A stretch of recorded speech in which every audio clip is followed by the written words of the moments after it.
Ladies and gents, we've done Klopp, we've done Pep Guardiola. Thomas Tuchel, anyone? Let's take a look.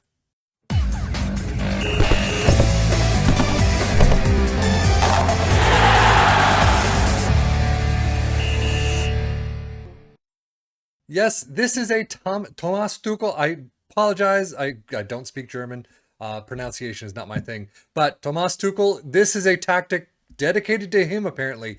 The only thing in the Steam Workshop is a YouTube video link that goes to all the things that you possibly could want to know about this tactic. I'm assuming from the creator. It is all in German. So I don't know a lick of German. So it didn't really help me all that much. However, it's there. Take a look if you want to take a look at how this is done and how it works for your team. As we start off, usually the tactic itself, it starts with a sweeper keeper in support, a wide center back on both sides, ball playing defender in cover, two wingbacks on automatic, a deep line playmaker in support, a box to box on support, two inverted wingers on support, and an advanced forward in attack. It is a positive mentality, individual tactical style. In possession, you have attacking width is fairly narrow. Approach play is pass into space, pass out of defense, or play out of defense, mix crosses.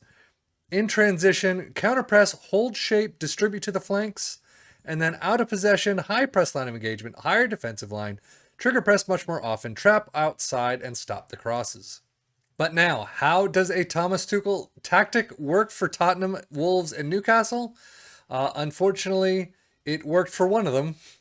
For Tottenham, it worked very well, sitting in fourth place, 71 points. We've seen better on them. And this is a season where Manchester United actually picked the league title. Man City and Liverpool all at 76, 78, and 81. Very tough season for everyone, but Tottenham sitting in fourth place with Champions League spot, 71 points is not fantastic. Wolves, Newcastle, on the other hand, dreadful. 34 relegated for Newcastle. Wolves in 15th with 45 points. Not great at all. Overall, Tottenham's schedule is not a fantastic way to start. An awful August, seeing only one win. September, only two. October, three. So you finally pick it up in November with three wins and a draw. The second half of the season looks better with a lot more green runs that you could see. You can see they are into the Europa League, unfortunately knocked out of the Champions League, but 10-0 over Malmo, 7-0 over Malmo. Unfortunately, Benfica, 2-1 win at home, and then a 1-3 loss away from home sees you out of that. And actually, that's the last cup, FA Cup fourth round, 0-5 against Man City, and then the EFL Cup quarterfinal against Aston Villa out 1-4. Wolves and Newcastle, we definitely expect to have been fired long ago. August, awful. I mean, the only positive is an Alessandria friendly, but everything else, you're automatically out against Nottingham Forest in the EFL Cup second round. You finally pick up your first win on September 10th. You have a nice start to October and then just finish it out kind of dreadfully. But overall, an awful season. Manchester United sees you out of the FA Cup third round. You get a couple of runs here and there, but all these losses are so awful. And Newcastle, I mean, what do you expect? They were almost the third place relegation, really awful. Everton sees you out of the EFL Cup second round 0-0 on penalties. Exeter City sees you out 1-2 in the third round. And I mean, the series of red, all of that is just painful. Tottenham spending some money in the transfer window, though. Benjamin Dominguez we've seen for 3.5. Mikel Merino from Real Sociedad, 39 million. And then Javi Galan we've seen before, but 24.5. They are spending some cash. And I mean, there you go. Tanganga again to Borussia Dortmund, 13.75. We've seen several times before.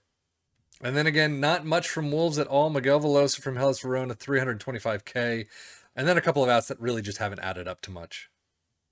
Newcastle bringing Farias from Cologne for 3 million. Ruben Loftus-Cheek from Chelsea on loan. Alex Scott we've seen before for 7 million, and Malcolm from Zenit, 35.5. Just none of them able to save the season. I'm assuming Malcolm's just heading out the door straight ahead, but 669.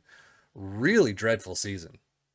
Data hub wise for Tottenham, generally okay defensively, good in attack, as you can see right here. They've got a couple of numbers that are not too bad. And then they've picked it up from some of the tactics we've seen before, but still not enough. Wolves generally okay defensively, funny enough, and very weak in attack. So the attacking side is where they really needed to grow. And as you can see, 1-2 on the Premier League average, maybe. Everything else is just so far below. And then defensively, you actually have some, interceptions per game, blocks per game. You got some great numbers there, but conceded XG, tackles, all just awful. But as you can see, this is a defensive tactic. Generally okay defensively, even when you're third place relegation, we are very weak in attack. They really need a stronger attack. Definitely not even breaking, just like Wolves, didn't break a single number above the Premier League average. And then fouls made per game, not a great number. Interceptions per game, a very good number. But everything else, wow, just so bad. So most goals for the Premier League, you do see Tottenham in there. I would expect Tottenham to be doing very well. Wolves, though, however, in 8th with 48 goals. Fewest shots against, Tottenham there. But everything else is going to be more the defensive side. No shutouts whatsoever for either of them. Most tackles won, nobody. I mean, this literally nobody. Most shots for Tottenham and Newcastle. There you go. Newcastle really, I guess, peppering the goal, but not really getting anything in. That's kind of awful to see. Tottenham with 187 average most points per game. Most goals, though, Harry Kane and Cunha both in the top 6 or top 5 right now. 16 for Cunha, 25 for Harry Kane. Most assists, absolutely nobody. Most player of the match, Kane does come in there with 6. But, I mean, Christian Romero is in there. It's just so sparse. Nothing. Mateus Nunes with most tackles 1. Semedo's in there as well. So you do have the defensive side, like I said. Most key passes, nope. Most shots, though, Harry Kane, Cunha, and Son are in there. But overall, this is just hard to see.